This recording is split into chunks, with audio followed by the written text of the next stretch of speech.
radiomaria.com.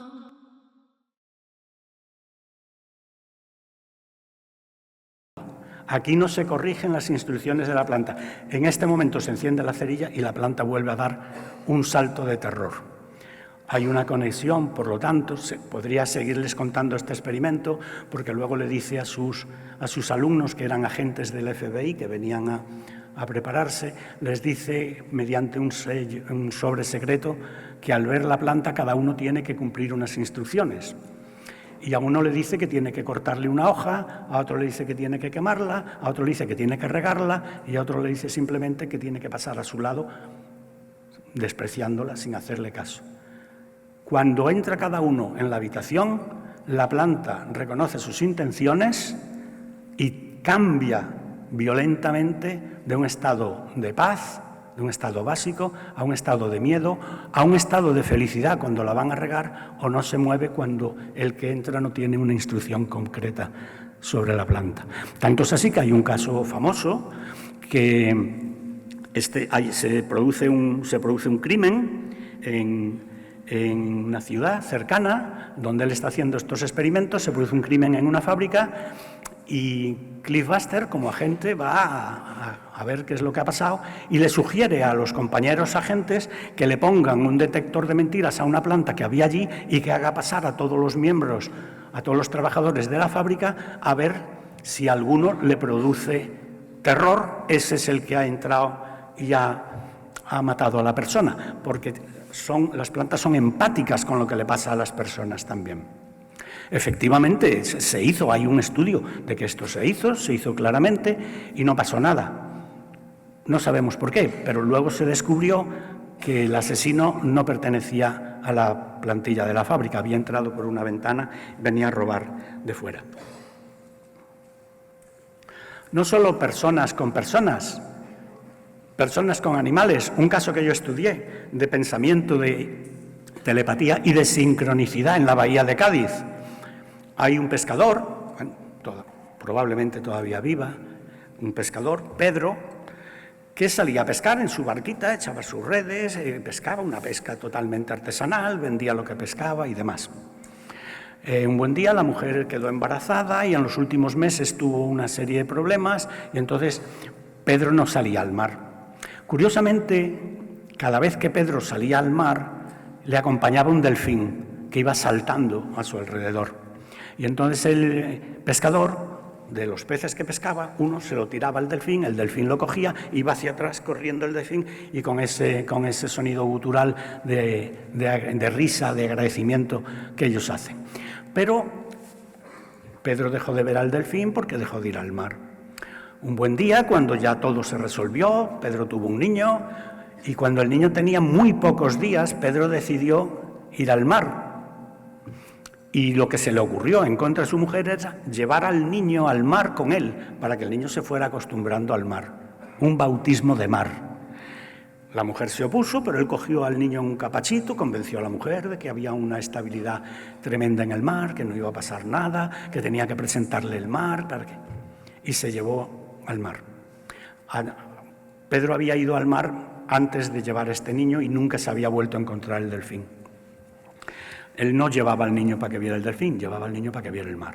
Cuando ya Pedro echó las redes, pescó lo que tenía que pescar y se volvía a casa, de pronto ve que se acerca a él el delfín que él había echado de menos los últimos días. Pero curiosamente, a medida que se va acercando el delfín, Pedro ve que el delfín trae una cría. Es como si el delfín fuera a presentarle a Pedro a la cría. Pedro lo interpretó así, cogió a su niño, lo puso en alto y se lo enseñó al delfín. Telepatía, sincronicidad entre humanos. Hay bahías en el mundo. Gracias. Hay lugares en el mundo donde los delfines sirven de comadrona. En realidad, en Israel hay unas bahías donde las mujeres que van a dar a luz, una en concreto, es una clínica, es una experiencia privada, etcétera, donde las mujeres que van a dar a luz se meten en el agua y vienen los delfines a nadar a su alrededor. Los delfines se comunican con el niño que todavía no ha nacido por ultrasonidos y ese niño nace de una forma mucho más confiada en sí misma, cuando luego se estudia la evolución, mucho más confiada en sí misma, mucho más seguro, porque los delfines le dicen que viene a un mundo donde ellos son felices también. Es extraordinario, es extraordinario. Curiosamente, la compañera que hace conmigo el programa de radio tiene una hija que se llama Aurora. Esa hija fue a nadar con delfines. Los delfines no estaban en cautividad, estaban prácticamente libres en una determinada zona de Portugal. Había monitores, pero los delfines venían. De pronto, un delfín, en vez de alejarse, cuando ya los demás se alejan, se acerca a ella y empieza a acariciarle el vientre. Ella se queda sorprendida, al principio le da un poquito de reparo, de miedo, pero luego se da cuenta que el delfín lo que está es acariciándole la barriga, acariciándole el vientre. Y cuando sale del agua, le dice al monitor que el comportamiento del delfín a mí me ha extrañado muchísimo, ¿qué es lo que ha pasado? Y le dice el monitor, ¿tú estás embarazada? Y le dice ella, no, que yo sepa, no, para nada. 15 días después se dio cuenta que estaba embarazada. El delfín había reconocido que estaba embarazada e iba de alguna forma a interactuar con esa nueva vida que llevaba en el vientre. Los delfines se comunican entre sí a kilómetros y kilómetros de distancia, telepáticamente, pero también por sonidos y ultrasonidos. Las plantas se comunican entre sí. Esto es una mimosa púdica. Una mimosa púdica tiene la capacidad de transmitir mensajes mentales, una determinada variedad de ellas, no todas, a otras mimosas púdicas que están a su alrededor. Entonces, si yo hago una agresión a una de las ramas de esa mimosa y se encoge, las mimosas que hay a lo mejor a una distancia de 10, 15, 20 metros, se encogen también. Es un sistema de empatía, de comunicación. Y todos sabemos ya que las plantas por los micelios se intercomunican por las raíces. Es lo que se llama, entre otras cosas, la comunicación verde o el diálogo verde. Las acacias cuando son comidas por las jirafas y son comidas en demasía, producen una sustancia química que se llama etileno. Ese etileno llega por el aire a otras acacias que automáticamente, ante esa señal de peligro, producen tanino, que es algo venenoso, para nosotros no, pero para el estómago de los rumiantes como las jirafas sí. Y entonces, de esa manera, se protegen. Bueno, incluso hay personas que han hecho experimentos con cactus que tienen espinas, que les hablan desde que el cactus empieza a brotar, diciéndole que vienen a un mundo donde él les va a cuidar, que es un mundo de armonía, que es un mundo de paz, y esos cactus no echan espinas. Se han hecho experimentos en universidades sobre eso. Es decir, nos entendemos mucho más de lo que pensamos y en algunos casos mucho más de lo que nos gustaría. Otra de las capacidades de la mente humana es la telergia, las teleplastias, la capacidad de con la mente humana crear algo, mandar energía a distancia. Este es el caso de María Gómez Cámara, las famosas caras de Belmez, que se dice que las caras de Belmez pues habían sido provocadas porque María interpretaba energías negativas que había bajo el subsuelo de la casa, donde luego aparecieron restos de cadáveres. Se dijo también que cuando María muriera, esas caras irían desapareciendo poco a poco. No han ido desapareciendo. Esas caras, para que vean ustedes que no es un fraude, cambian de forma, cambian de expresión y se mueven por las paredes, incluso en habitaciones precintadas.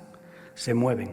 Si están en una pared, van bajando, van cambiando de expresión, van envejeciendo, se doblan cuando llegan al suelo y pasan al suelo. Todo eso está demostrado en habitaciones selladas y lacradas. El famoso caso que todos conocemos del profeta Daniel, Mene Tekel Parsin, que apareció una mano por la telergia, por la fuerza mental que le impone, cuando está delante del rey Baltasar de Babilonia, tu reino será pesado, medido y destruido, y a una mano de fuego que aparece en la pared. La mente tiene una influencia sobre el cuerpo, por ejemplo, los estigmas. ¿Por qué digo que es la mente sobre el cuerpo? Porque hoy en día se ha demostrado que los estigmas no son comunicación con Dios, con ningún ser divino. Los estigmas son en la mayor parte neurosis de conversión. Se califican así, de neurosis o de histerias de conversión. Porque de hecho, esos estigmas no aparecen siguiendo el patrón de las llagas de Cristo. No vamos a ahondar mucho más en esto, pero a Cristo no lo crucificaron por la palma de las manos. Ya se sabe que no. Sin embargo, como en todos los cuadros, menos en uno flamenco, la crucifixión se hace por las palmas de las manos, pues los estigmas se producen piadosamente en las palmas de las manos. ¿Qué quiere decir eso? Que es la mente humana la que provoca esa estigmatización. Miren ustedes hasta qué punto.